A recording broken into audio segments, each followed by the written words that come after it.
আমি একবার ডিসেম্বরের দিকে আমার বোনের বাড়িতে আমার ভাগিনা শাওনকে নিয়ে বেড়াতে যাই।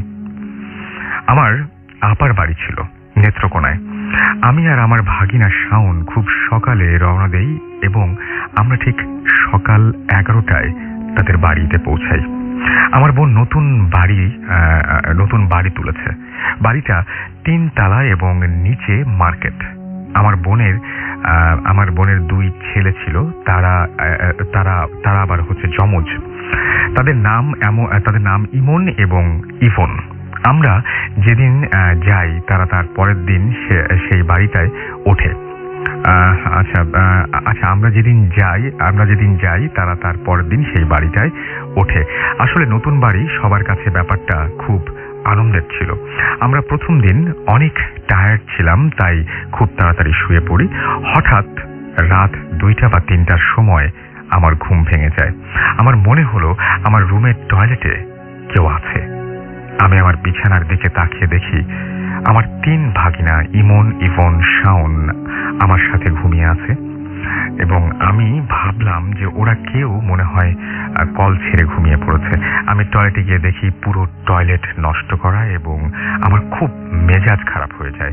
তাই আমি ওদের ডেকে উঠাই এবং ওদেরকে বলি যে তারা কেন টয়লেটের এই অবস্থা করেছে। ওরা বলে, মামা আমরা কেউ ঘুম থেকে উঠিনি, তাহলে আমরা কিভাবে করব? আমি ভাবলাম হয়তো আপার কাজের মেয়ে মৌ বোধহয় এই কাজ করেছে। পরদিন শাওন, ইমন আপাকে রাতের কথা বলল এবং আপা মৌকে দিয়ে টয়লেটটা পরিষ্কার করলো। সেই দিন সন্ধ্যায় আমার দুলাভাই কিছু ফলমূল নিয়ে আসলো এবং আমরা অল্প কিছু খেলাম আর বাকিগুলো রেখে দিলাম। পরদিন সকালে আপা দেখলো কোনো ফলমূল নেই, আর আপা নাকি সারা রাত ছাদে কিছু অদ্ভুত শব্দ শুনেছে। পরদিন সে আমাকে আর দুলাভাইকে এই সব বললো এবং দুলাভাই বলল যে নতুন বাড়ি তো একটু মিলাদ পড়াতে হবে। সেই দিন রাতে প্রায় 1টায় আমি আর আমার 3 ভাগিনা রুমে ক্যারাম বোর্ড খেলছিলাম। হঠাৎ আমার ছাদ থেকে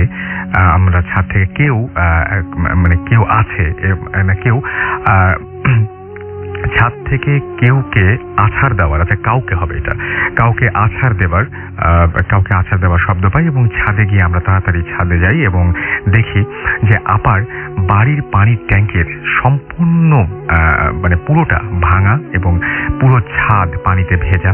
আমরা সবাই এই দৃশ্য দেখে অবাক হয়ে যাই এবং সবাই খুব ভয় পাই এবং সেই দিন রাতে আমি আমার রুমে কারো কাদার শব্দ পাই এবং আমি আমার পাশে দেখি ইমন, ইভন, শাওন এই 3জন এক প্রকার বিকট শব্দ করছে এবং কি জানি আমাদের প্রচন্ড শক্তি দিয়ে বিছানার সাথে আটকে রেখেছে। আমি মুহূর্তের মধ্যে সেন্সলেস হয়ে পড়ি। পরদিন আমি জানতে পারি সকালে আমাকে ছাদে পাওয়া গেছে। আমি নাকি ছাদে ঘুমিয়েছিলাম এবং আমার পুরো শরীর পানি দিয়ে ভেজা ছিল। তারপর আমার দুলাভাই সেই দিন একজন হুজুরকে নিয়ে আসেন এবং পুরো বাড়ি বন্ধ করে দেন তিনি এবং আমাকে একটা পানি পড়া দেন। সেই থেকে এখন পর্যন্ত আর কোনো সময় সেই বাড়িতে আর কোনো প্রবলেম হয়নি। আমার নাম টুটুল, আমি মিরপুর 2 থাকি আর কি। ওকে, আমরা ঘটনায় চলে যাই। এই ঘটনাটা কোথায় ঘটেছিল সেটা শুরুতে একটু বলে দিন প্লিজ। ঘটনাটা ঘটছিল সিরাজগঞ্জ জেলা বেলকুচি থানার তামাই গ্রামে। ওকে, ওইখানে একটা মাদ্রাসা আছে। নাম বলার দরকার নেই, আমরা শুধুমাত্র ঘটনাটা শুনবো। আমার বাবা আমাকে ওই মাদ্রাসাতে ভর্তি করে দেয়। ওখানে আমি প্রায় ভর্তি হওয়ার প্রায় 4-5 মাস আমার কোনো সমস্যা হয় নাই আর কি এরকম। যাই হোক, যেদিন ঘটনাটা ঘটছে ওই দিন আমি আমার এক ফ্রেন্ডকে নিয়ে আমি লজিং বাড়িতে, সাধারণত যারা কমি মাদ্রাসাতে পড়ে তারা লজিং বাড়িতে থাকে আর কি, ওখানে খাওয়া দাওয়া করে। তো আমিও সেম লজিং থাকতাম এক জায়গায়, এক বাড়িতে। তো সেখানে খাবারের জন্য যাই। সাথে আমার একটা ফ্রেন্ড থাকে আমার সাথে, ও আমার পাশের বাসায়, আমি যে বাসাতে লজিং থাকতাম ওর পাশের বাসায় ও লজিং থাকে। আমরা দুজন একসাথে যাতায়াত করি। তো রাসেল ভাই জায়গাটার বর্ণনা দেওয়া উচিত, যে জায়গাতে আমি ঘটনাটা ঘটছে আমার সাথে। মাদ্রাসার সামনেই ঠিক একটা কবরস্থান ছিল। কবরস্থানের পাশ দিয়ে একটা কাঁচা রাস্তা ছিল। এই রাস্তা দিয়ে গেলে আমার লজিং বাড়িতে গেলে সময় একটু কম লাগে আর কি। অবশ্য লজিং বাড়িতে যাওয়ার জন্য আরো 2টা রাস্তা আছে, ওইখানটা যাইতে অনেক সময় বেশি লাগে বলে আমি ইয়েতে যাই, ওই শর্টকাট রাস্তা দেখি। তো আমার ফ্রেন্ডকে নিয়ে ওই দিন প্রত্যেক দিনের মতো আমি ওই কবরস্থানের পাশ দিয়েই যাই। কবরস্থানটা শেষ হওয়ার ঠিক 50-60 হাত পরেই একটা জমির ভিতর দিয়ে একটা রাস্তা আছে, যাকে গ্রাম অঞ্চলের ভাষায় আইল বলা হয়। আইলের উপর দিয়ে যাই। আমি ওই গরানটা নামতেই, মানে জমির ভিতরে নামতে একটা বাড়ি আছে। বাড়িটার পিছনের সাইডে, ঠিক পিছনের সাইডে একটা পুকুর আছে, ছোট পুকুর আর কি, গ্রাম অঞ্চলে ময়লা ফেলায় অথবা ওই টিউবওয়েলের পানি গড়ায়, ওখানে একটা বাঁশঝাড়ও আছে। তো ঠিক ওই জায়গাতে যখন যাই, যাওয়ার পরে আমি দাঁড়ায়া যাই, আমি সামনে দেখতে পাই একটা সাদা কাপড় মরানো একটা কিছু একটা পড়ে আছে। যাই হোক, বোঝা যায় যে 3-4 বছরের একটা বাচ্চা আর কি, দাফনের কাপড় পরালে যেরকম হয় আর কি, এরকম কিছু একটা মানে লাশটা আছে। তা আমি আমার ফ্রেন্ডকে বলি যে, ফ্রেন্ড আমাকে কি বললো যে ই করো, কি দাঁড়ায় গেলি কেন? আমি বললাম যে তুই কি কিছু দেখতে পাচ্ছিস না? পরে বললো যে না। পরে বললাম যে দেখ, এখানে দেখ, আমি একটা লাশের মতো কিছু একটা দেখতেছি, তুই কি দেখছিস? পরে ও বললো যে না। আমি ওকে বেশ কয়েকবার দেখানোর চেষ্টা করলাম, কিন্তু দেখতে পারলো না। পরে ওকে আমি বললাম যে তাহলে আমরা এই রাস্তা দিয়ে যাবো না, নেক্সট অন্য রাস্তা দিয়ে যাই। তো এক পর্যায়ে রাজি হলো না। পরে আমার কথা মতো বললো যে আচ্ছা ঠিক আছে, চল অন্য রাস্তায় যাই। পরে যখন আমি ব্যাক পিছনের দিকে আবার যে রাস্তা দিয়ে আসছিলাম ওই রাস্তা দিয়ে চলে যাওয়ার জন্য যাই, ঠিক ওই যে গরানটা দিয়ে আমি নামছিলাম, যেই গরানটা দিয়ে আমি নামছি, জমিতে নামছি, ঠিক ওই গরান দিয়ে ওঠার সময় দেখি যে একজন মানুষ আর কি গরান দিয়ে নামছে, হাতে একটা সিগারেট ছিল। তখন আমার মনে পড়লো আর কি ছোটবেলার যে ইয়েটা, যে কারোর কাছে যদি আগুন থাকে তাহলে এগুলা কিছু হয় না। তো আমার ফ্রেন্ড বললো তাহলে উনি যেহেতু যাবে ওনার সাথেই যাই। তখন ওনার সাথে আমি কোনো কথাবার্তা না বলে, আমরা দুজনেই কথা বলি নাই, না বলার কারণে উনি আগে আগে হাঁটছিল, আমরা ওনার পিছে পিছে যাই। যাওয়ার পরে ওইখানে যা দেখি আমিও কিছু দেখতে পারলাম না। পরে ঠিক লজিং বাড়িতে গেলাম, খাওয়া দাওয়া শেষ করে আবার চলে আসলাম। ওই রাস্তা দিয়ে আর আসিনি, অন্য রাস্তা দিয়ে আসছি, যদিও সময় বেশি লাগছে। দ্বিতীয় দিন সেম ঘটনাটা ঘটছে। দ্বিতীয় দিন ওই কবরস্থানের পাশটা পার করার পর যখন আমি ওই রাস্তা দিয়ে গরানটা নামার পর ওই জায়গাতে যখন যাওয়ার পরে আমি আবার দাঁড়ায় গেছি, তখন ও বললো যে কি হয়েছে? বললাম যে আজকেও তো দেখতেছি আমি। পরে ও বললো যে ও দেখতে পেলো না ওদিন। পরে সেম ওর কথা আমি বললাম, পরে আবার অন্য রাস্তাতে যাওয়ার জন্য যখন হাঁটছিলাম, পিছনের দিকে আসছিলাম, তখন সেম ওই গরানে, যেই গরানে প্রথমে মানুষটাকে দেখতে পাইছিলাম রাসেল ভাই, ওইখানে সেম ওইভাবেই একজন ব্যক্তি সিগারেট হাতে নিয়ে নামতেছে জমিতে। পরে সেম দ্বিতীয় দিন ওনার সাথেই আর কি লজিং বাড়িতে যাই, খাওয়া দাওয়া শেষ করে অন্য রাস্তাতে আসি। তৃতীয় দিন সেম ঘটনাটাই ঘটছে, সেম মানুষটাই পাইছি। তৃতীয় দিনও যাই। চতুর্থ দিন আর আমি ওই রাস্তা আমি আর যাই নেই, বলছি যে আমি আর যাবো না। হুজুরকেও বলছিলাম, হুজুর বলছে যে আচ্ছা ঠিক আছে, এগুলা কিছু না, আমি দেখবো। পরে আমার সাথে যেগুলো ফ্রেন্ড ছিল, আমরা প্রায় এক রুমে 200 স্টুডেন্ট ছিলাম, 200 জনের সাথে ভালো আন্ডারস্ট্যান্ডিং ছিল। এর মধ্যে থেকে অনেকেই ছিল যারা আমার কথাটা ঠাট্টা ভাবে নিছে। তো ওরা পরের দিন আর কি চতুর্থ দিন ওরা ভাবলো যে আমরা যাব আজকে, দেখি তোর ভূত দেখবো, এরকম চিন্তা ভাবনা করে ওরা 7-8 জন প্লাস ওই আমার ফ্রেন্ডটা, ওর নাম ছিল জুবায়ের, ওই ফ্রেন্ডটা সহ ওই যায় আর কি আমার ভাতটা আনার জন্য যায় বাটি নিয়ে। তো ওই জায়গাতে যখন ওরা যায়, যাওয়ার পরে ওরা কিছু দেখতে পায় না, তখন ওরা আর কি নিজেদের মধ্যে কথাবার্তা বলে, কই ভূত, কই ভূত তো দেখতে পাচ্ছি না। এরকম যখন 3-4 মানে ওরা যখন নিজেদের মধ্যে মতবাদ শুরু করলো, তখন ওরা হঠাৎ মানে বাঁশঝাড়টা মানে বাতাসে হলে যেমন আর কি নড়াচড়া করে, এরকম নড়াচড়া করা শুরু করলো। একটা বাঁশ আর একটা বাঁশের সাথে বাড়ি লাগছে। আশপাশের দিকে তাকায় ওরা ফলো করছে যে কোনো গাছগাছালি নড়তেছে না। তখন ওরা ওইটা বাঁশঝাড় যখন করছে, তখন ওরা আকাশের দিকে তাকাইছে, একজন আর কি আকাশের উপরের দিক তাকাচ্ছে, দেখে যে ওই যে আমি যে জিনিসটা দেখছি ওই জিনিসটাই ওই বাঁশঝাড়ের উপরে, আমি দেখছি শোয়া অবস্থায় মাটিতে, কিন্তু ওরা দেখছে বাঁশঝাড়ের উপরে দাঁড়ানো অবস্থায়, কিন্তু কাফনের কাপড়টা মরণই ছিল আর কি শরীরের সাথে। পরে ওরা সবাই দেখছে জিনিসটা, দেখার পরে ওরা যখন মাদ্রাসায় আসা পর হুজুরকে বিস্তারিত খুলে বলে, তখন আমি আর কি ওদের কাছ থেকে পরের টুক শুনি আর কি, পরের চতুর্থ দিনের ঘটনাটুক জানি। তারপর ওদের মধ্যে থেকে প্রায় 3-4 জনের আর কি অনেক জ্বর আসে, প্লাস আমারও আসে সাথে। এতো। অনেক ধন্যবাদ আপনাকে। প্রিয় শ্রোতা, মূল ঘটনার ভয়ঙ্কর অংশে যাওয়ার আগে ছোট্ট একটি অনুরোধ। এমন সব লোমহর্ষক সত্য ঘটনা নিয়মিত পেতে এখনই আমাদের চ্যানেলটি সাবস্ক্রাইব করে ভিডিওটিতে একটি লাইক দিয়ে দিন এবং কমেন্ট করে জানান আপনার অনুভূতি। আপনাকে ঘটনার শুরুতে আমি একটু বলে রাখি, সেটা হচ্ছে যে আপনি যে ঘটনাটি বলেছিলেন সে ঘটনাটি আমার কাছেও অবিশ্বাস্য মনে হয়েছিল। তখন আপনাকে আমি বলেছিলাম যে যদি মানে আপনি একদম জায়গার নাম উল্লেখ করেছিলেন, সেটা আপনি আবারও করবেন, এবং আপনি বলেছেন যে কেউ যদি চ্যালেঞ্জ করে বা কেউ যদি মনে করে যে সে এটা দেখতে চায় তাহলে আপনি সেটা দেখাতে পারবেন। অবভিয়াসলি রাসেল ভাই। সেটাই তো, যারা বেশি ইন্টারেস্টেড এবং যারা অনেক ভাবেন, যারা ভাবছেন, আমি ভাবছি যে এরকম অনেকেই রাজি হন, তো আপনারা যদি কেউ মানে সেই জায়গা দেখতে চান বা সেই জায়গায় যে সরাসরি হাজির হয়ে যেতে চান, তাহলে তো আপনারা ওনার সাথে পরবর্তীতে কমিউনিকেট করে আপনারা সেটা করতেই পারেন। তো আমরা চলে যাই আপনার প্রথম ঘটনায়। ঘটনা বলার আগে আমি বলতে চাই, আমি আহসানুল্লাহ ইউনিভার্সিটিতে কেমিক্যাল ইঞ্জিনিয়ারিং করতেছি। আচ্ছা। আমার ঘটনাটা হচ্ছে, মানে এই ঘটনাটা আমি বেসিক্যালি শুনেছি আমার ফ্রেন্ডের থেকে। আর এই ঘটনাটা হচ্ছে আমার ফ্রেন্ডের ভাবির বাসার একটা ঘটনা। সে পুরান ঢাকায় একটা বাসায় আগে ভাড়া থাকতো এবং তাদের বাসাটা ছিল এল শেপের। দেন তাদের বাসার যেই টয়লেটটা ছিল সেই টয়লেটের পাশে একটা বিরাট পেয়ারা গাছ ছিল এবং সেই পেয়ারা গাছে অলওয়েজ পেয়ারা ধরা থাকতো। সেই বাসায় একটা বাচ্চা ছেলেরাও ভাড়া থাকতো। সেই ছেলেটার নাম ছিল অ্যাটম এবং সে মানে ক্লাস 4-এ পড়তো। দেন ওই গাছের আরেকটা প্রবলেম ছিল।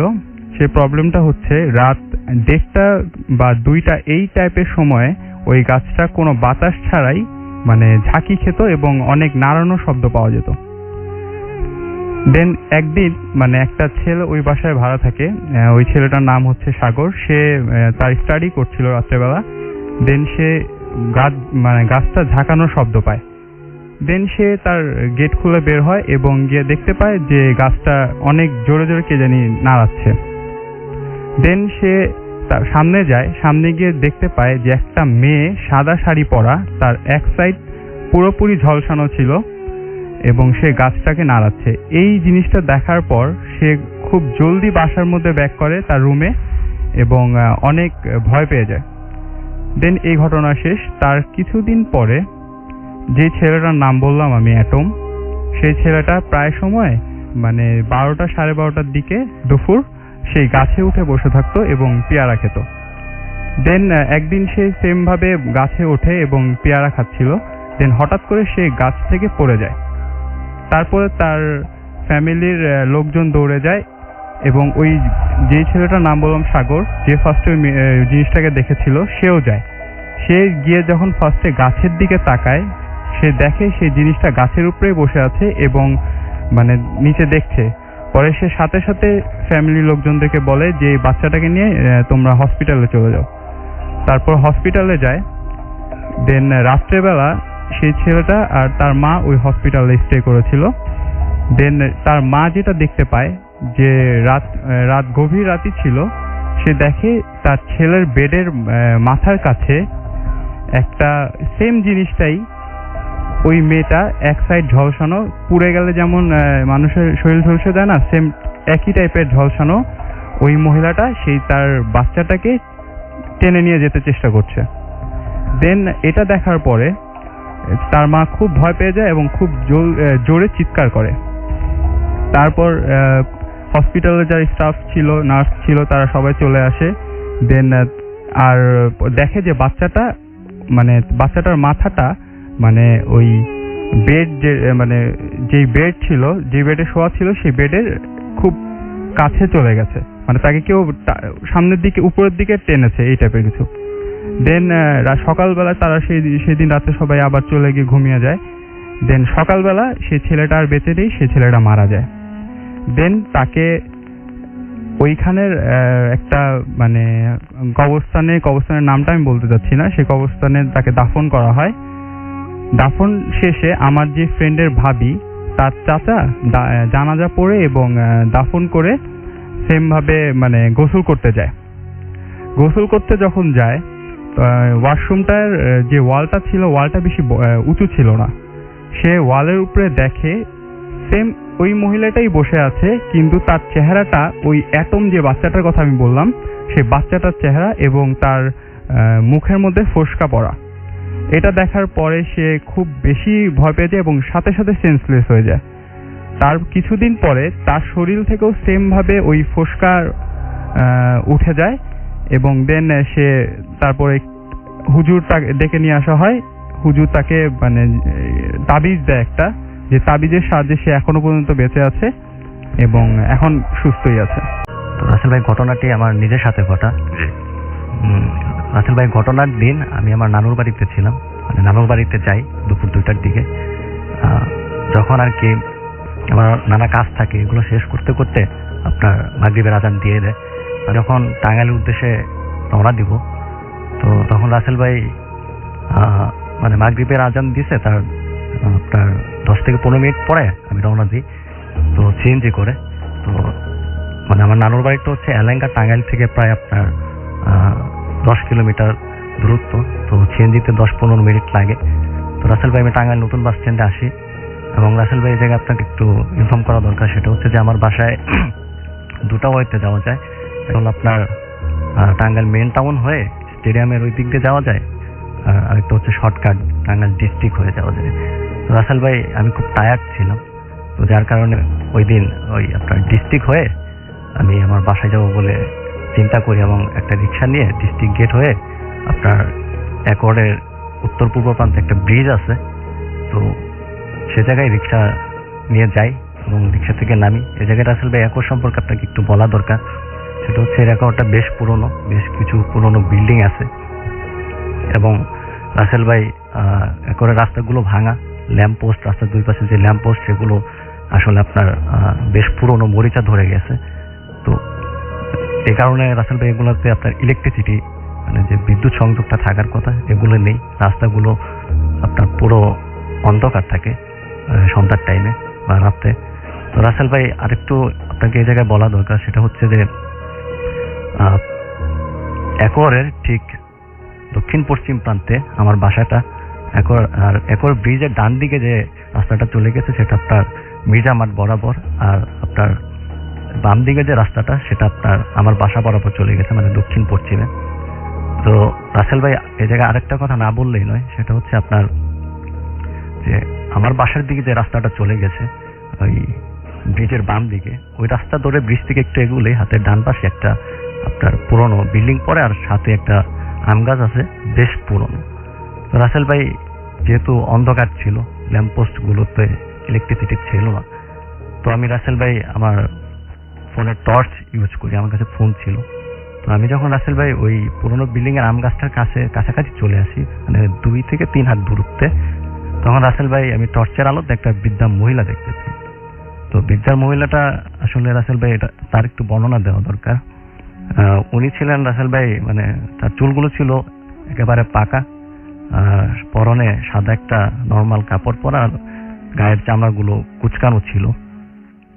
আর রাসেল ভাই, আমি যখন তার কাছাকাছি চলে আসি তখন রাসেল ভাই আমি যেটা মানে তো আমার টর্চের আলো তার মুখে পড়ে এবং উনি আমার দিকে অনেকটা মানে ওনার চাহনিটা, উনি আমার দিকে তাকায়, ওনার চাহনিটা ছিল আপনার বেশ উইয়ার্ড আর কি। রাসেল ভাই, এমনিতেই আমি টায়ার্ড ছিলাম, আর মানে এটা দেখার পরে আমার একটা আনইজি ফিল হয়। তো রাসেল ভাই, আমি তাকে ক্রস করে তাতে বাসায় চলে যাই। বাসায় যাওয়ার পরে আমি ফ্রেশ হয়ে রেস্ট করি। তারপর আপনার নিত্য প্রয়োজনীয় কাজ সেরে আমার ডিনার করতে করতে রাসেল ভাই 9:30 বা 10টা বেজে যায়। তো দেন রাসেল ভাই, আমি আমার বাসায় চলে যাই। এই জায়গায় রাসেল ভাই আপনাকে একটু ইনফর্ম করি যে আমি আমার বাসাতে মানে একাই ঘুমাই, আর আমার মানে রাত জেগে মুভি দেখার একটা অভ্যাস আছে। তো রাসেল ভাই, ওই দিনও তার ব্যতিক্রম হয় না। তো মুভি দেখতে দেখতে আমার রাত্রে 2:30 বা মানে 3টা বেজে যায়, 2:30-3টা বেজে যায়। তো তখন রাসেল ভাই আমার প্রচন্ড মানে মুভি শেষ হয়ে যায়, আমার প্রচন্ড ঘুম পাচ্ছিল। তো আমি আপনার ওয়াশরুমে যাই, ফ্রেশ হওয়ার পরে আবার রুমে আসি, দরজা লক করে আমি আমার বাতি নিভিয়ে দিয়ে বিছানায় যাই। এবং রাসেল ভাই যেহেতু টায়ার্ড ছিলাম, সো আমি ঘুমানোর সাথে সাথে মানে শোয়ার সাথে সাথে ঘুমিয়ে যাই। তো রাসেল ভাই ঘুমের মধ্যে আমি যা দেখতে পাই, মানে ঘুমের মধ্যে আমি সবটাই দেখতে পাই যে ওই বৃদ্ধা মহিলাটি আমার ডান হাত ধরে টানতেছে, এবং রাসেল ভাই মানে ওনার মুখে একটা ভয়ানক হাসি ছিল। আর এই জায়গায় তার একটি বিবরণ দেওয়া দরকার। তার চোখ ছিল রাসেল ভাই, কিন্তু চোখের যে মণিটা এটা ছিল না। এটা আপনি স্বপ্নে দেখছেন? হ্যাঁ, স্বপ্নে দেখছি। চুলগুলো ছিল এলোমেলো। আর রাসেল ভাই মানে ওই যে মুখে যেটা বললাম আর কি, বিভৎস একটা হাসি। তো রাসেল ভাই এটা দেখে আমি প্রচন্ড ভয় পেয়ে যাই এবং আমার ঘুমটা ভেঙে যায়। আর ঘুম ভাঙার পরে রাসেল ভাই যেটা হয় সেটার জন্য আসলে আমি মোটেই প্রস্তুত ছিলাম না। এর মাঝখানে আমি আপনাকে একটু ইনফর্ম করতে চাই, সেটা হলো যেহেতু আমার দরজা লক, আমার জানালা বন্ধ, আর প্লাস আমার লাইট অফ ছিল, তো রাসেল ভাই রুমে মানে কোনো প্রকার আলো প্রবেশ করার কোনো ওয়ে ছিল না। তো রাসেল ভাই ঘুমটা ভাঙার সাথে সাথে আমি যেটা ফিল করি যে আমার ডান হাত ধরে কেউ টানতেছে। তো রাসেল ভাই সাথে সাথে আমার যেটা মনে হয় যে মানে কিছুক্ষণ আমি যে আগে যেটা আমি দেখেছি, কয়েক সেকেন্ড আগে আমি যেটা দেখেছি, সেটা যদি স্বপ্ন হয় তাহলে এটা কি, এটা আমার আর কি মানে নিজের মন বলে ওঠে। তো রাসেল ভাই তখন আর আমার বোঝার বাকি থাকে না যে এটা আসলে মানে সামথিং ইজ রং। তো তখন রাসেল ভাই আমি প্রচন্ড ভয় পেয়ে যাই। ভয় পাওয়ার পরে রাসেল ভাই আমি যখন মানে তখন চিৎকার করার জন্য চেষ্টা করতেছিলাম, বাট আমার মুখ দিয়ে কোনো আওয়াজ বেরোচ্ছিল না। তো এই অবস্থায় রাসেল ভাই আমি কি করব আসলে বুঝতে পারতেছিলাম না। আর এটাকে আরেকটু মানে অ্যাড করা দরকার রাসেল ভাই, যে হাতটা বা যে অশরীরটা আমার হাতটা ধরেছিল, তার হাতটা রাসেল ভাই মানে আমি ফিল করতেছিলাম তার হাতটা ঠান্ডা, মানে বেশ ঠান্ডা। তো রাসেল ভাই আমি আসলে কি করবো বুঝতে পারতেছিলাম না। তো হঠাৎ আমার মনে হয় যে আয়াতুল কুরসি পড়লে আপনার যেটা যে জিন ভূত প্রেতাত্মা আমরা যেটাই বলি না কেন, এটা আসলে কোনো ক্ষতি করতে পারে না বা আশেপাশে ঘিরতে পারে না। তো রাসেল ভাই আমি প্রথমবার ট্রাই করি আয়াতুল কুরসি, মানে আমার পড়া শুরু করি। তো মাস পর্যন্ত যখন যাই, মানে অর্ধেক পড়া শেষ, তখন রাসেল ভাই আমি আর মানে মনে করতে পারি, আমি ভুলে যাই ব্যাপারটা। তো রাসেল ভাই সেকেন্ড বার আমি ট্রাই করি খুব ভয়ে ভয়ে। তো রাসেল ভাই সেকেন্ড বারও এই একই ঘটনা ঘটে। তো দেন রাসেল ভাই থার্ড টাইমে আমি মানে খুব ভয়ে ভয়ে আয়াতুল কুরসি পড়া আমার শেষ হয়ে যায়। মানে তখন আর কোনো সমস্যা হয়নি, খুব কষ্ট করে বলি। তো দেন রাসেল ভাই যেটা হয় যে হাতটা আমার হাত ধরেছিল বা যে অশরীরটা হাত আমার হাত ধরেছিল, তবে আমার হাতটা ছেড়ে দেয়। আর তখন রাসেল ভাই আমি বিছানার থেকে লাফ দিয়ে নেমে আমার ওই লাইটটা, রুমের লাইটটা জ্বালিয়ে দিই। রাসেল ভাই আমি রুমের মধ্যে কাউকে দেখতে পাই না। আর তখন রাসেল ভাই আমি ঘড়ির দিকে তাকিয়ে দেখি যে আপনার 4:10 বা 15 এরকম হবে। আর ওই রাতে রাসেল ভাই এই ঘটনার পরে আমি আর ঘুমাইতে পারিনি সারা রাত। মানে আপনার তারপরে 4টার পরের থেকে আপনার লাইট জ্বালিয়ে আমি মানে রুমেই আপনার শোয়াচ্ছিলাম। এই ছিল রাসেল ভাই। আপনাকে অনেক ধন্যবাদ আপনার ঘটনার জন্য। আমি ঘটনায় ফিরে যাই। এটা হলো আমার বাড়ির ঘটনা। আমার বাড়িতে একজন লজিং থাকতো, মানে অর্থাৎ জাগির মাস্টার থাকতো। পরীক্ষা দেওয়ার জন্য আসছিল আর কি। যেহেতু রাসেল ভাই, আমার ফ্যামিলির কথা বলা উচিত, কারণ আমার বাবা একজন মাওলানা, আমার দাদাও মাওলানা। যাই হোক, আমার দাদা বাবা এরা সবাই প্যারানর্মাল ঘটনার সাথে মানে একটু একটু জড়িত। যদি এরা প্যারানর্মাল ঘটনাগুলা মানে কিছু কাজ করে আর কি, তার ইফেক্ট গুলা পরে হলো আমাদের উপরে আর কি, এরকম। যাই হোক, আমি ঘটনায় যাই। পরীক্ষা দেওয়ার জন্য যখন আমার জাগির মাস্টার আমাদের বাসায় আসে, বাড়িতে আসে, তখন তাকে থাকার জন্য একটা ঘর দেওয়া হয়। রাসেল ভাই আমার বাড়ির বর্ণনাটা দিই। আমার বাড়িটা এমন, একটা আগে ওই জায়গাতে একটা জঙ্গল ছিল আর কি। বাড়ির আশপাশে আমাদের বাড়ির পাশে যে ছিল, ওনার জায়গা এটা। উনি ওই সব প্যারানর্মাল ঘটনার সাথে জড়িত হওয়ার কারণে উনি ওনার জায়গাটা বিক্রি করে দেয় যে এখানে যদি কেউ বাড়ি করে তাহলে ওনার জন্য ভালো হয় আর কি। তো অনেক কম দামে পাওয়াতে আমার বাবা জায়গাটা কিনা, ওইখানে একটা গভীর পাকারও ছিল, তো ওটা ভরাট করে আমাদের বাড়িটা করা হয়। এখনো আমার বাড়ির পিছনে বাজার আছে, অবশ্য আগের মতো তো ঘন না। যাই হোক, ঘটনায় যাই। তো জাগির মাস্টার প্রত্যেকদিন রাত্রে অনেক রাত অবধি পড়ে। তখন আমাদের বাড়িতে বিদ্যুৎ ছিল না, তো হারিকেনের আলো দিয়ে পড়তে হতো, হারিকেনের আলো। অনেক রাত পর্যন্ত পড়ার পরে ঘুমায়। তখন আমার বাবা যখন নামাজে যাবে, ফজরের নামাজ পড়তে যাবে, তখন তাকে ডাকে, প্রত্যেকদিন ডাকে। তখন সে ডাকলে সে উঠে আবার পড়তে বসে আর কি, নামাজ পড়ে পড়তে বসে। তো যেই দিন ঘটনাটা ঘটে সেই দিন সেম আমার বাবা উনাকে ডাকে, তো দেখে ডাকের কোনো শব্দ দেয়, মানে সারা শব্দ দেয় না। তখন হয়তো বাবু ভাবছে যে উনি মানে অনেক রাত অব্দি হয়তো বা পড়ালেখা করছে, তো এই জন্য বেশি ঘুমাইছে। আচ্ছা যাই হোক, আমি নামাজ পড়ে আসি, তারপরে উনাকে ডাকবো। যাই হোক, রাসেল ভাই একটা কথা বলি, উনি যখন রাত্রে ঘুমানোর সময় হারিকেনের আলোটা হালকা একটু কমায় দিয়ে, মানে সারা রাত আলো থাকেই ঘরে, কিন্তু ওই দিন ঘরে কোনো আলো ছিল না। উনি হারিকেন বন্ধ নিভে গেছিল আর কি। তো নামাজ শেষ করে আব্বু যখন আসার পরে তাকে ডাকার জন্যই করলো, তখন দেখে যে না, সে অনেক নাক ডাকছে, আর নাক ডাকে এরকম জোরে জোরে নাক ডাকছে আর কি। তখন যখন শব্দ দিল না, তখন অনেক ডাকাডাকির পরে তখন দরজাটা আর কি ভাঙতে হয়। কিন্তু ভিতরে ঢুকে দরজা ভাঙার পরে ভিতরে যখন ঢোকার পরে দেখে যে সে মানে বমি করছে, এমনকি পেশাব পায়খানা করে অনেক মানে খাতা বালিশ নষ্ট করে ফেলাইছে, প্লাস সে চৌকি থেকে নিচে পড়ে গেছে আর কি। তখন আশপাশের মানুষজনকে ডাকা হয়, সকালবেলা ডাকা হয়, সবাই মিলে আসে, পরিষ্কার করার পরে তেল মেল দেওয়ার পরে হাসপাতালে যখন নেওয়া হয়, রাস্তার মধ্যেই সে আর কি মারা যায়।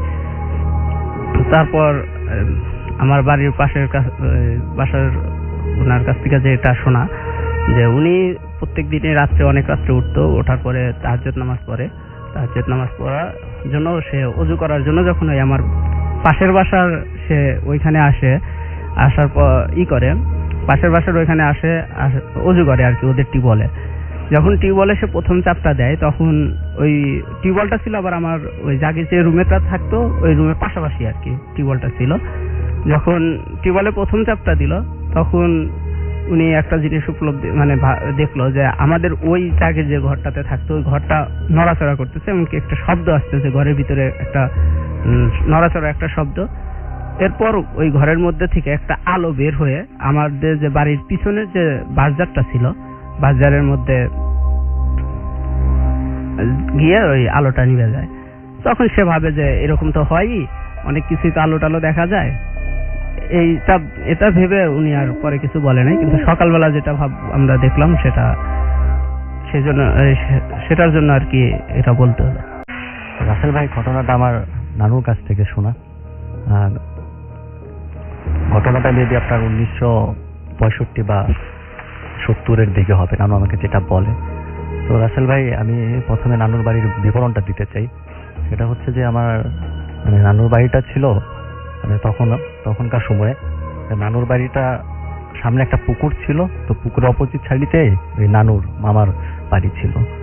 তো রাসেল ভাই, নানুর বাড়ি যে সাইডে ছিল ওই সাইডে একটা পুরনো মানে বট গাছ ছিল আর কি। তো রাসেল ভাই, নানুর বাড়ি মানে মামার বাড়ির পাশে থাকলে যেটা হয় যে সবসময় যাতায়াত করা হয়। তো রাসেল ভাই, আমার নানু সবসময় মামার বাড়িতে যাতায়াত করতেন, খেলাধুলা করতেন। তো এমন একদিন রাসেল ভাই উনি খেলাধুলা করতেছিলেন মামার বাড়িতে, আপনার মামা তো ভাইয়ের সাথে।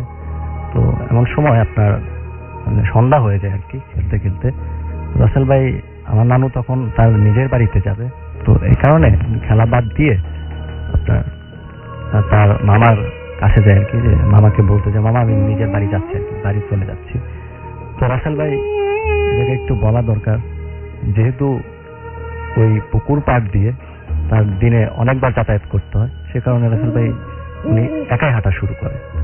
রাসেল ভাই, নানু যখন পুকুর পাড় ধরে হেঁটে হেঁটে প্রায় অর্ধেক পর্যন্ত চলে এসছে, তো হঠাৎ করে তার চোখ যায় বট গাছের দিকে।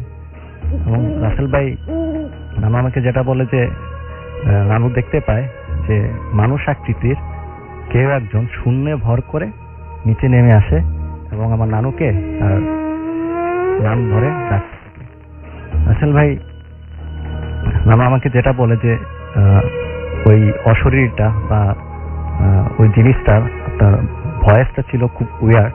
রাসেল ভাই, আর এই জায়গায় একটা কথা আমি বলতে চাই, সেটা হচ্ছে যে নানুর যে মা ছিলেন ওনার সাথে জিন ছিল। তো ওই জিনিস নানু আমাকে যেটা বলেন যে ওই জিনটা নাকি অনেক খারাপ ছিল এবং অনেক প্রবলেম করতো তাদের। তো রাসেল ভাই সেই হিসেবে অনেক ছিল আপনার, আমার নানুর এক্সপিরিয়েন্স ছিল এই বিষয়ে। তো রাসেল ভাই নানু বুঝতে পারে যে এটা প্যারানর্মাল অ্যাক্টিভিটি এবং প্রচন্ড ভয় পেয়ে যায়। এবং নানু আমাকে যেটা বলে যে উনি মানে তার দৌড়ে তার মামার বাড়ির দিকে ব্যাক করার জন্য চেষ্টা করেন, কিন্তু উনি এত ভয় পান যে আসলে দৌড় দিতে পারতেছিলেন না। তো এমন সময় রাসেল ভাই হঠাৎ করে আমার নানুর চোখ যায় ওই অশরীরটার পায়ের দিকে, এবং রাসেল ভাই মানে নানু যেটা বলেন যে ওই অশরীরটার পা মাটির থেকে প্রায় 1 হাত উপরে ছিল। এবং নানু যেটা খেয়াল করে যে তখন ওই অশরীরটা তার নানুর নাম ধরে ডাকতে ডাকতে তো তার কাছে আসতে থাকে, তার দিকে এগুতে থাকে। তো রাসেল ভাই তখন নানু আর নিজেকে ধরে রাখতে পারে না, রাসেল ভাই চিৎকার করে নানু যখন সেন্সলেস হয়ে যায়। তো তার চিৎকার শুনে তার মামার বাড়ি এবং নিজের বাড়ির লোকজন ছুটে আসে এবং তাকে পুকুর পাড় থেকে আপনার সেন্সলেস অবস্থায় উদ্ধার করে। তো তারপর তাকে যখন জিজ্ঞেস করা হয় যে আসলে কি ঘটেছিল, তখন রাসেল ভাই তিনি সম্পূর্ণ ঘটনাটাকে আর কি খুলে বলেন। এই ছিল রাসেল ভাইয়ের ঘটনা। আপনাকে অনেক ধন্যবাদ আপনার ঘটনার জন্য। আমার ঘটনা এটা হচ্ছে আমার ফ্রেন্ডে, ওর নাম রিনা, ও থাকে হলো দিল্লি রোডে। তো ঘটনাটা ওকে নিয়েই। তো ওদের বাসাটা হচ্ছে দিল্লি রোডে একতলা একটা বাসাটা অনেক পুরানো, এবং বাসা একটু ডিসক্রিপশন আমি দিতে হয় যে ওদের বাসাটার মধ্যে আপনার 2টো রুম, একটা কিচেন এবং একটা গোডাউন টাইপের রুম ছিল, এবং ওদের বাথরুমটা ছিল বাসার বাইরে, এবং ওদের উঠানে বেশ অনেকগুলো গাছ ছিল। তো বাসাটা নিয়ে আগে থেকে অনেক বিভিন্ন কথা রয়েছিল যে বাসাটা খুব ভালো না। তো ওরা মাঝে মাঝে আপনার বাসাটা রাত্রিবেলা আওয়াজ শুনতে পেতো, গাব পড়ার আওয়াজ পেতো, কিন্তু সকালে উঠে দেখতেছে কোনো গাব টাপ কিছুই পড়া নেই। তো এইভাবে ওরা যাচ্ছিল। তো ওরা যখনই রাত্রে বের হতো কাউকে না কাউকে একজনকে নিয়ে বের হতো। তো একদিন হচ্ছে যে ও রাত্রেবেলা বেরোয়, টয়লেটে যায়। যে টয়লেটে যাওয়ার পর হঠাৎ করে দেখে যে টয়লেটের গেটের মধ্যে নক করতেছে তার ছোট ভাইয়ের আওয়াজ দিয়ে, বলতেছে আপু আপু। পরে ও যখন গেটটা খুলে দেখে যে ও ছোট ভাই একটু দাঁড়িয়ে আছে এবং ওদিকে তাকিয়ে বলছে, তুমি কেন এত রাত্রে একা বেরিয়েছো, তোমাকে যদি মেরে ফেলে। তো এই বলে ও যখন ভাইদের দিকে তাকাতে যায়, দেখে যে ওর ভাইটা আস্তে আস্তে গায়েব হয়ে যায়। ও তাড়াতাড়ি খুব ভয় পেয়ে গেটের কাছে চলে আসে, দেখে গেট ভেতর দিয়ে বন্ধ। তো ও ভয়ে দরজা নক করতে শুরু করে, এবং ওর মা এসে গেট খুলে বলে যে তুমি কিভাবে বাইরে গেলে, গেট তো বন্ধ করা। তো এইভাবে ও ঘরে চলে যায় এবং ওর মা একটু দোয়া করে ফুঁ দেয়। তো এর 2-3 দিন পর ও হঠাৎ করে রাত্রিবেলা পানি তেষ্টা লাগে, ও উঠে রান্নাঘরে যায় এবং পানি খায়। পানি খেয়ে ওদের যে রান্নাঘরের পাশে একটা গোডাউন ছিল যেখানে যত সব আনইউজ জিনিসপত্র রাখা হতো, সাধারণত খোলা হতো না।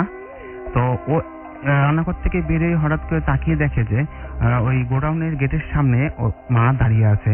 তো এখানে বলা হয় যে ওর মা কোনো সময় চুল খোলা রাখতো না, বাট ও যে দেখলো যে ওর মায়ের চুল খোলা এবং শাড়ি নীল রঙের একটা শাড়ি পরে আঁচলটা নিচে পড়া।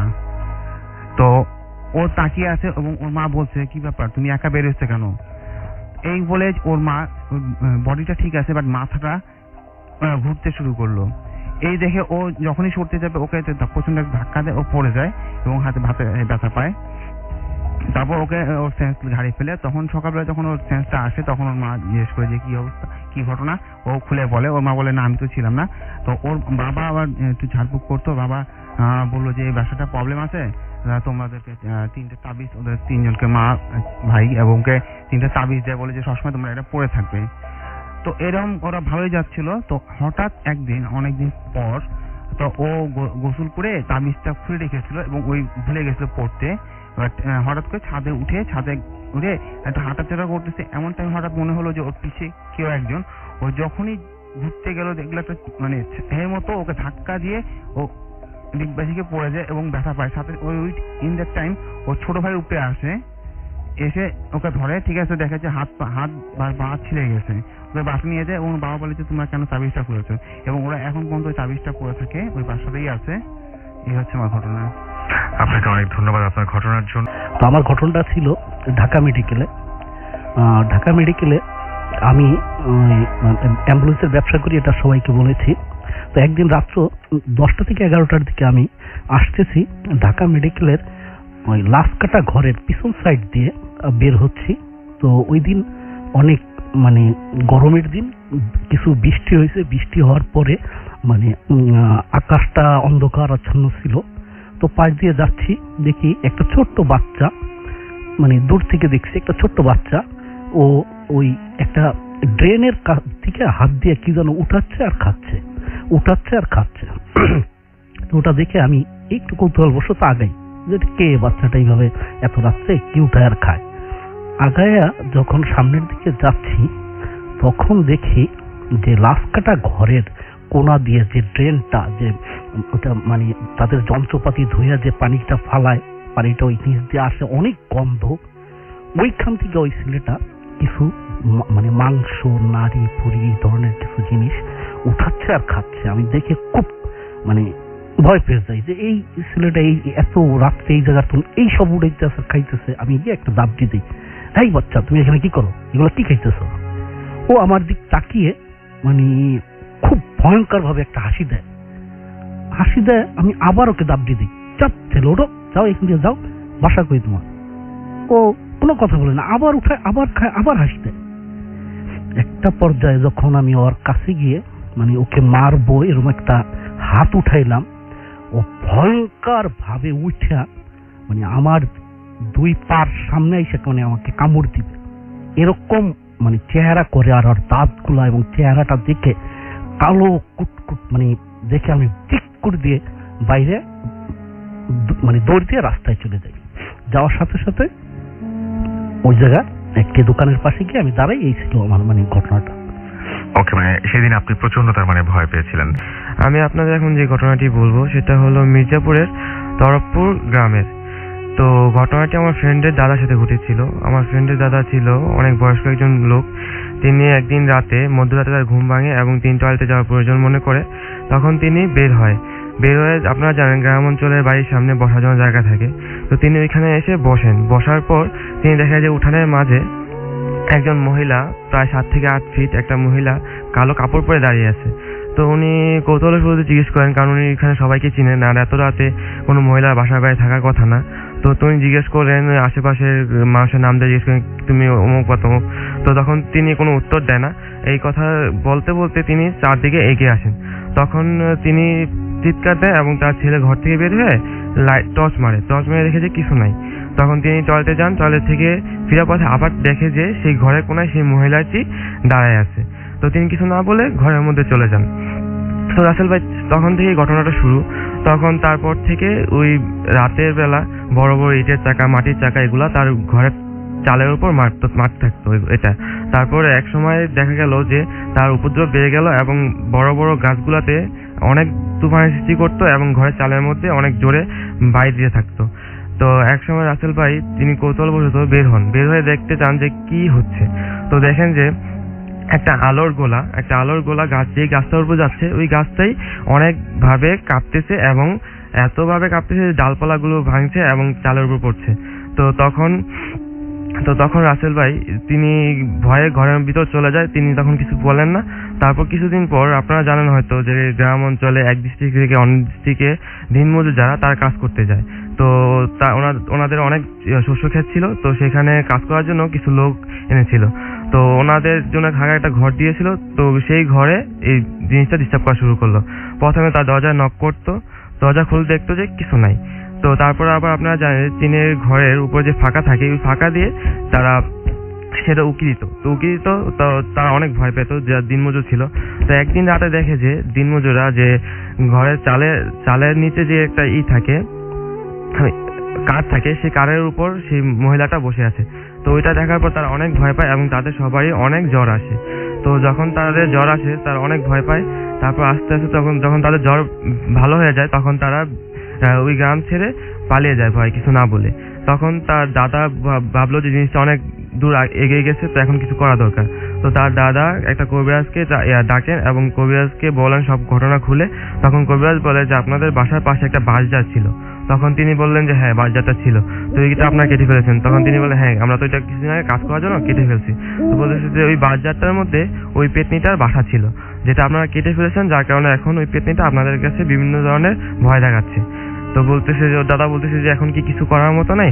তো ওই কবিরাজটা বলতেছে যে এটা তো একেবারে কিছু করা যাবে না, তবে আপনাদের উপর কিছু উপদ্রব কম করবে তার জন্য আমি পানি পড়া দিচ্ছি, এটা সকাল সন্ধ্যা বাড়ির চারিদিকে ছিটিয়ে দিবেন।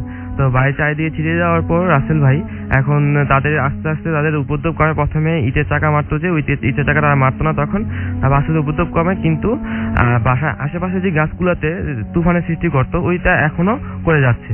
তো রাসেল ভাই এটা ছিল আমার ঘটনা। অনেক ধন্যবাদ আপনাকে আপনার ঘটনার জন্য। আপনার 2005 সালের ঘটনা। আমি আমার ফুফু বাড়ি শিবচরে বেড়াতে যাই।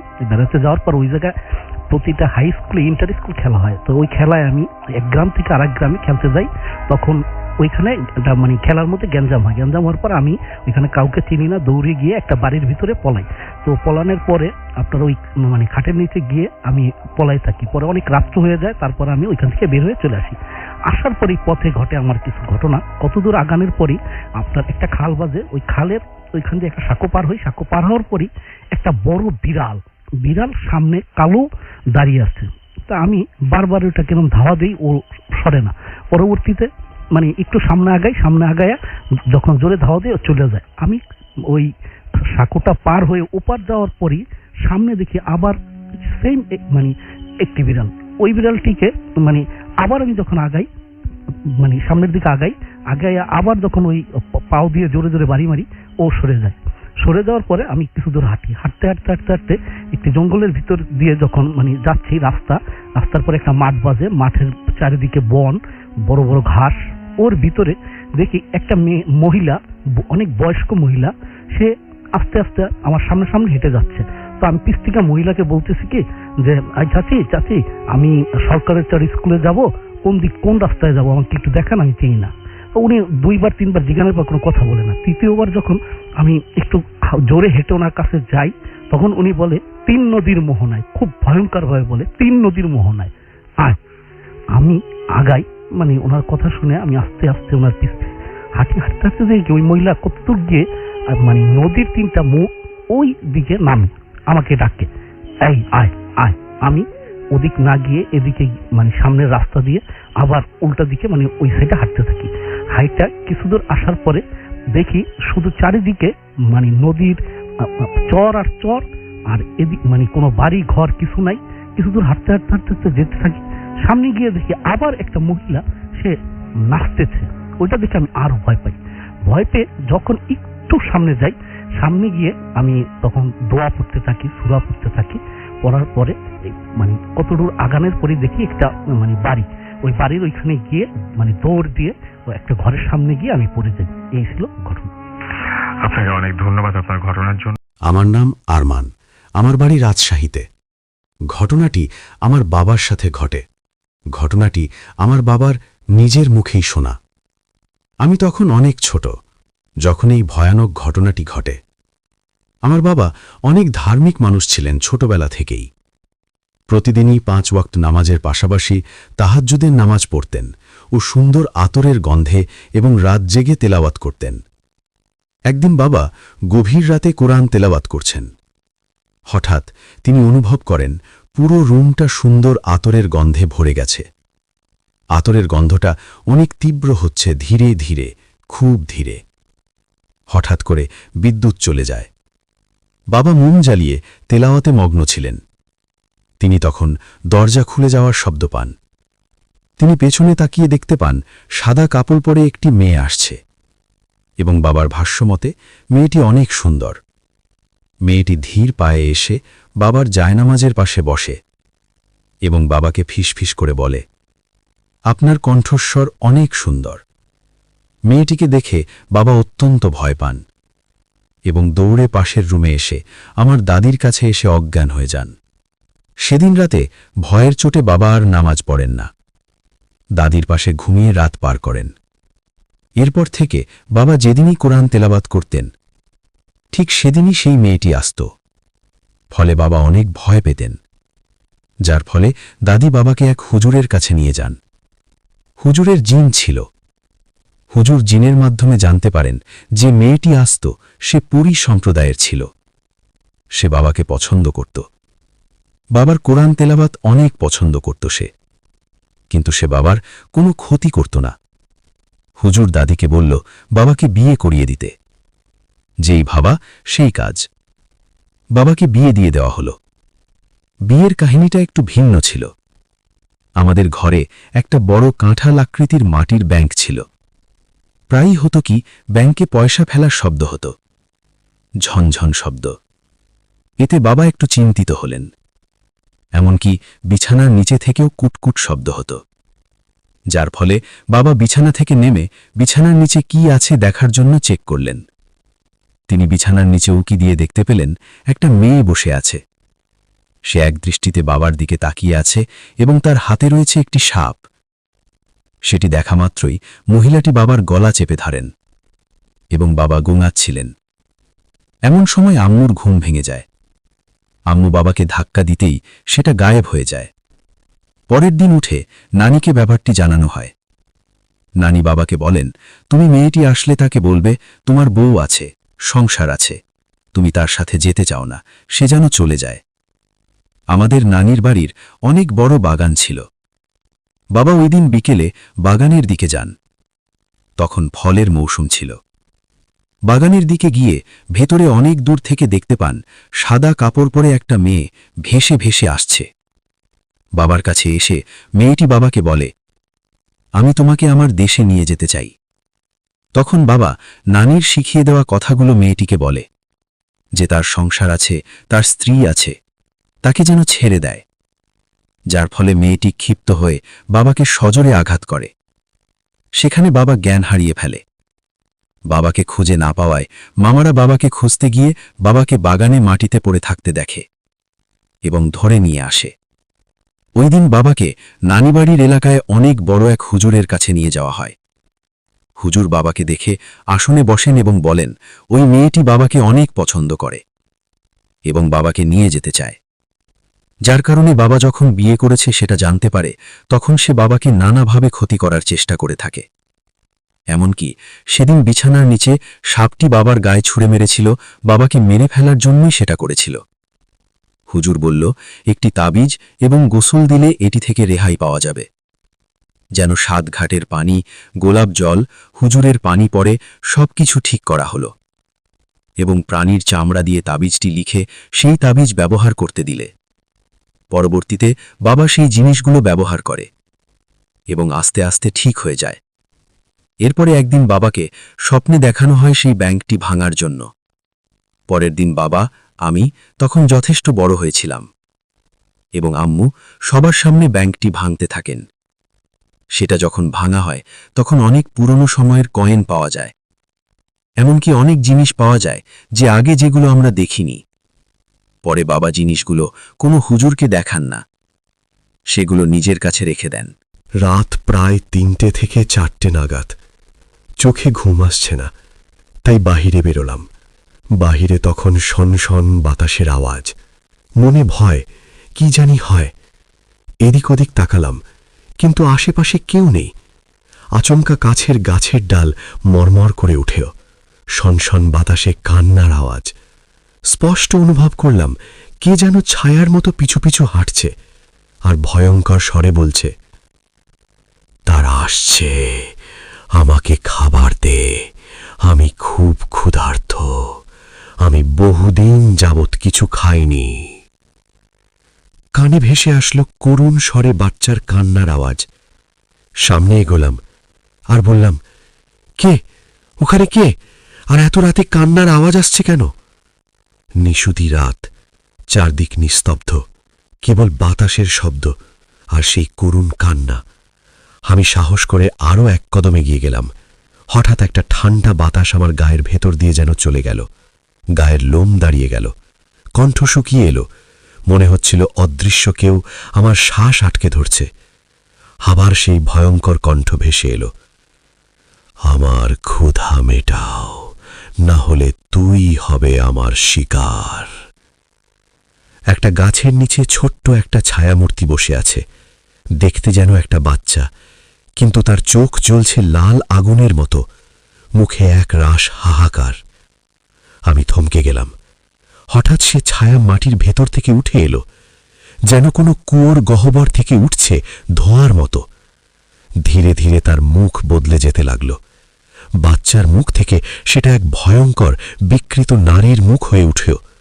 চুলগুলো এলোমেলো, চোখে লাল রঙের জল, দাঁতে কালচে লাল দাগ লেগে আছে। সে চিৎকার করে উঠল, তুই কি আমার সন্তানকে খাবার দিবি? আমি দৌড়াতে চাইলাম, কিন্তু পা যেন আটকে গেল মাটির সাথে। চারপাশে শয়ে শয়ে হাত, কঙ্কালের মতো, মাটি ফুঁড়ে উঠে আসছে। সবাই বলছে, আমরা ক্ষুধার্ত, আমরা পৃথিবী ছেড়েছি ক্ষুধায়, এবার তুই আমাদের আহার। তখন হঠাৎ আকাশে বিদ্যুৎ চমকালো এবং আমি দেখতে পেলাম এক পুরনো ভাঙা স্কুল ঘর, যেটা নাকি বহু বছর আগে আগুনে পুড়ে ছাই হয়েছিল। আমি যেদিকে তাকালাম দেখি সেই ছায়াটি সেই স্কুল ঘরের গেটের সামনে দাঁড়িয়ে। সে আস্তে করে বলল, আমরা এখনো সেই শেষ দিনের খাবার খুঁজি, যেদিন আমাদের আটকে রাখা হয়েছিল স্কুলে, না খেয়ে।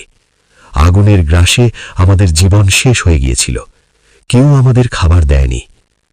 আমার মাথা ঘুরে গেল। আমি শুধু বললাম, আমি কি করতে পারি? সে বলল, যদি বাঁচতে চাস আমাদের ক্ষুধা মেটাতে হবে। প্রতিদিন রাত ৩টায় খাবার দিয়ে যা সেই গাছটার নিচে।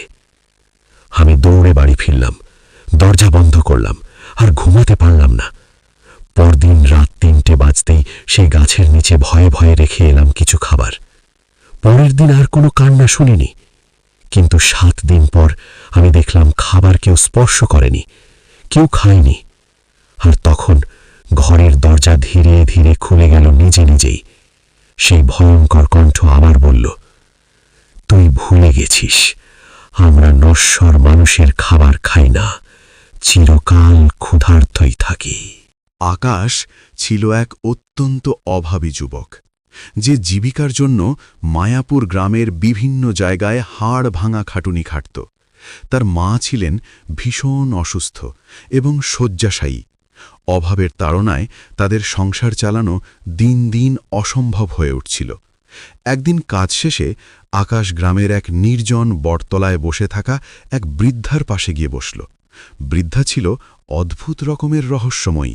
তার চোখ দুটো ছিল অতি গভীর আর চতুর।